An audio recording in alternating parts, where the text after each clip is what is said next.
Вот, видите, друзья мои, это площадь Испании, очень знаменитая, одна из двух главных площадей в городе. У нас, где мы собираемся, допустим, чтобы встретить,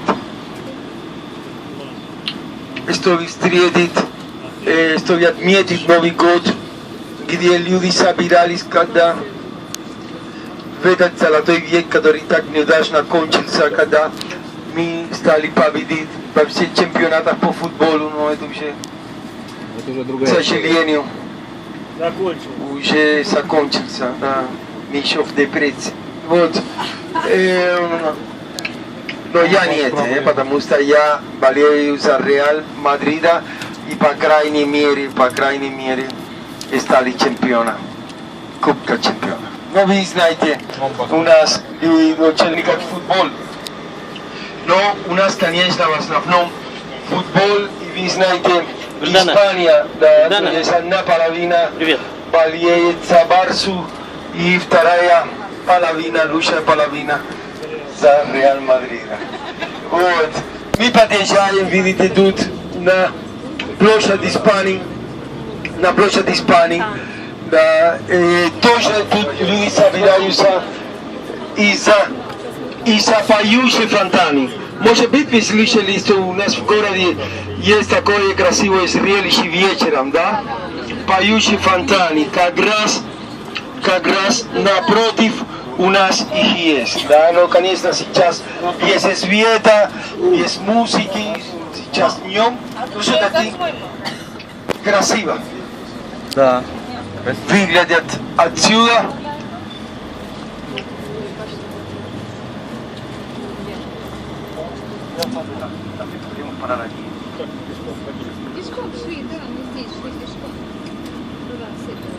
Вот, видите, этот перед нами так называемый национальный дворец, который это главный музей у нас, это музей искусства, главный музей все-таки в Испании, в Мадриде, но un прекрасный музей, особенно по средневековому искусству. Видите, он выглядит на самом деле античный, чем на самом деле он и есть, он от начала 20 века. Там тоже проходят всякие конгрессы, и оттуда развиваются вот эти поющие фонтаны, которые тоже от начала 20 века. Ну, конечно,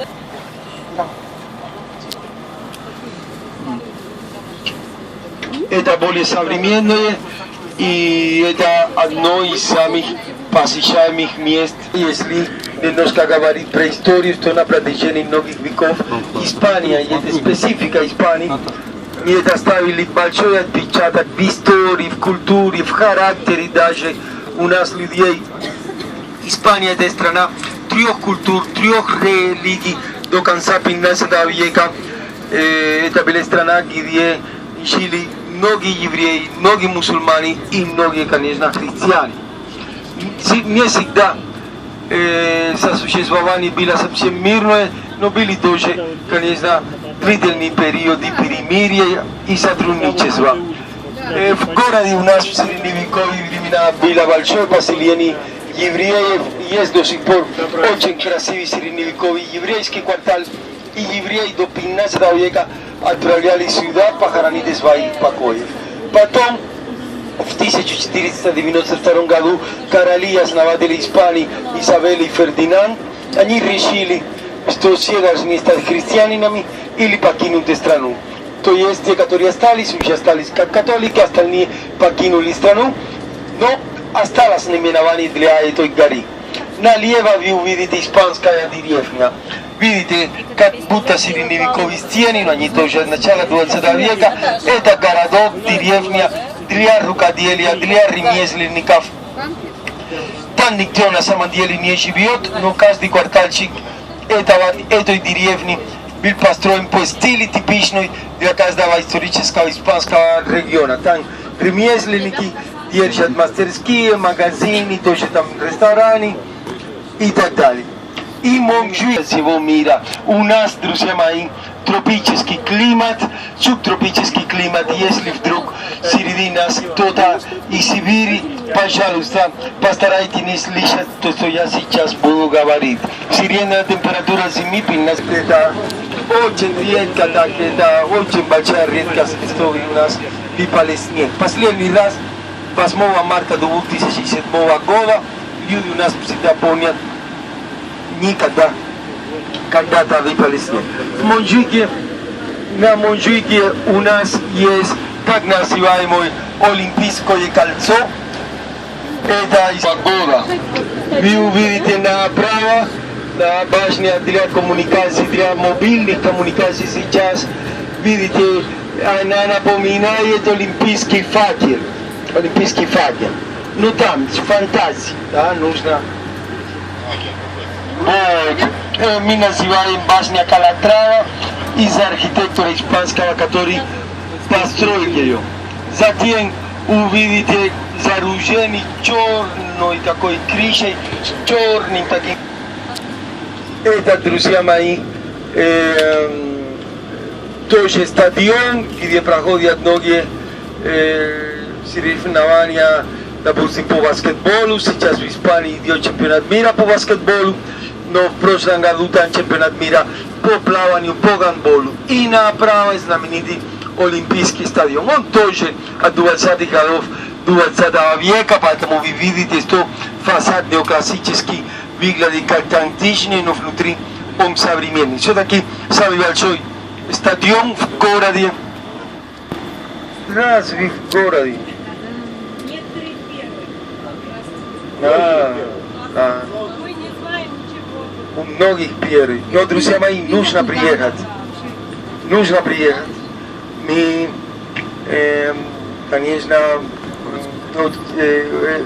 Барселона один из городов, куда нужно обязательно приехать, потому что это один из самых красивых городов в Испании.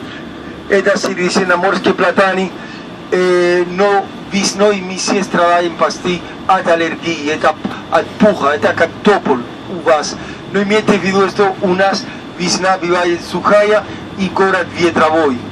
То есть ветер дует, поэтому люди так сильно страдают от аллергии. С июня месяца летом они красивые, но как некоторые девушки красивые, но ядовитые. Вот этот оливковые дубы, тополя, конечно, особенно белые тополя, которые типичные тоже для средиземноморского леса. И всякие деревья тут повсюду растут. Видите, повсюду маленькие такие, более романтичные такие садики. Видите, там с фонтанчиками. Вот как раз многие люди приезжают сюда, чтобы прогулять на вершине этой горы. Есть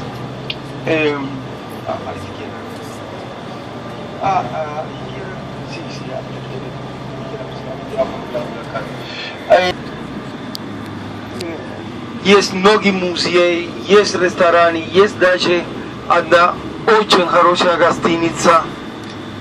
Видите, какой компактный на подножьях горы Тибидаво, которая справа.